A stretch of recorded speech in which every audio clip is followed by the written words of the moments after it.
CPM Ibrahimpatnam division committee ఆధ్వర్యంలో party అఖిల భారత జాతీయ ప్రధాన కార్యదర్శి మాజీ రాజ్యసభ సభ్యుడు కామ్రేడ్ సీతారాం ఏచూరి ప్రథమ వర్ధంతి వేడుకలు ఘనంగా నిర్వహించారు. ఇబ్రహీంపట్నంలోని సిపిఎం పార్టీ కార్యాలయంలో జరిగిన ఈ కార్యక్రమానికి పార్టీ సభ్యులు, వివిధ మండలాల కమిటీ సభ్యులు, జిల్లా కమిటీ సభ్యులు పెద్ద సంఖ్యలో హాజరై మహానాయకుడికి నివాళులర్పించారు. ఈ కార్యక్రమానికి సిపిఎం యాచార మండల కార్యదర్శి అల్లంపల్లి నరసింహ అధ్యక్షత వహించారు. ముఖ్య అతిథులుగా మాజీ ఎమ్మెల్సీ అరుగుపల్లి నర్సిరెడ్డి, సిపిఎం రంగారెడ్డి జిల్లా కార్యదర్శి పగడాల యాదయ్య హాజరయ్యారు. ఈ సందర్భంగా పగడాల యాదయ్య మాట్లాడుతూ కామ్రేడ్ సీతారాం ఏచూరి ఒక గొప్ప పోరాట యోధులని, ఆయన మన మధ్య లేకపోవడం బాధాకరమని అన్నారు. ఏచూరి గారు భారత విద్యార్థి ఫెడరేషన్ విద్యార్థి సంఘం నుంచి సిపిఎం అఖిల భారత ప్రధాన కార్యదర్శి స్థాయికి ఎదిగారని గుర్తు చేశారు.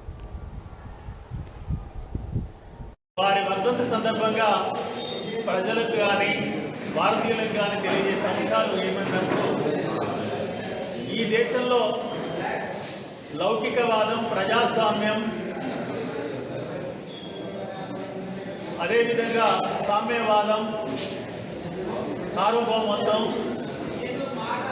ఫెడరలిజం ఈ లక్షణాలతో ఉన్న రాజ్యాంగాన్ని నిలబెట్టుకోవడం ప్రధాన కర్తవ్యంగా భారతీయులందరూ భావించాలి.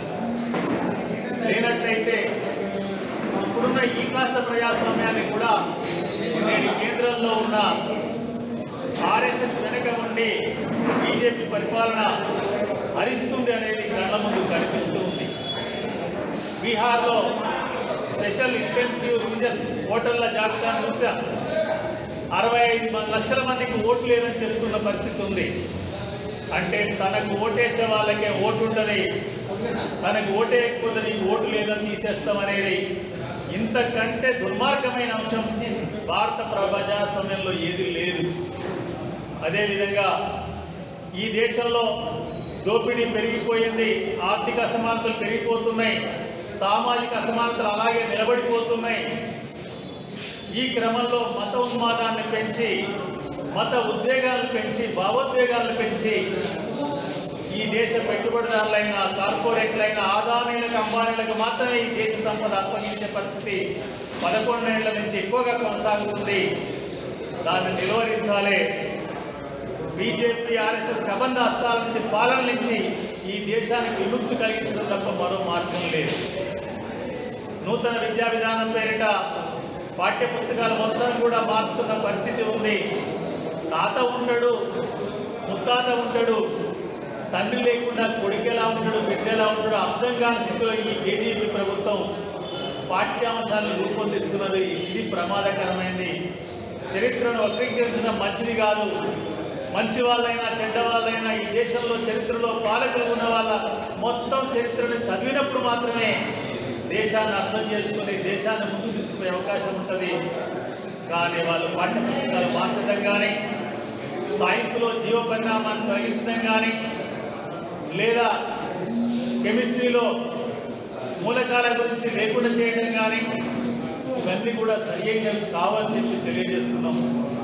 చివరగా తెలంగాణ సాయుధ పోరాట వారసులు కమ్యూనిస్టులు తెలంగాణలో భూమి కొరకు, వృత్తి కొరకు, విముక్తి కొరకు పోరాటం చేసి ప్రజలకు విముక్తులు సాధించిన చరిత్ర కమ్యూనిస్టులకు ఉన్నది. ఆనాటి పాలకులకు రజాకారులు కావచ్చు, భూస్వాములు కావచ్చు, దొరలు కావచ్చు, వాళ్ళకు వారసులుగా ఉన్న బీజేపీ ఎన్నటికీ కూడా తెలంగాణ పోరాటానికి వారసత్వం వహించలేదు. కానీ తను విలీన దినోత్సవాన్ని, విమోచన దినోత్సవం జరపడాన్ని తీవ్రంగా ఖండిస్తున్నాం. అది మంచిది కాదని తెలియజేస్తున్నాం. మీరు వారసులైతే దొరలకు వారసులు, దోపిడీకి వారసులు, నిజాంకు వారసులు తప్ప తెలంగాణ ప్రజలకు కానీ తెలంగాణ సాయుధ పోరాటానికి వారసులు కాదని చెప్పి ఈ సందర్భంగా తెలియజేస్తూ, ఈ దేశాన్ని, ఈ రాష్ట్రాన్ని బయటపడడానికి తెలంగాణ యువత మొత్తం అర్థం చేసుకోవాలని, తెలంగాణ సాయుధ పోరాట చరిత్ర చదవండి. బీజేపీ పరిపాలన విధానంలో ప్రైవేటీకరణ, ప్రపంచీకరణ పేరిట 10 గంటలు 12 గంటలు పెంచిన స్థితిని పరిశీలించండి.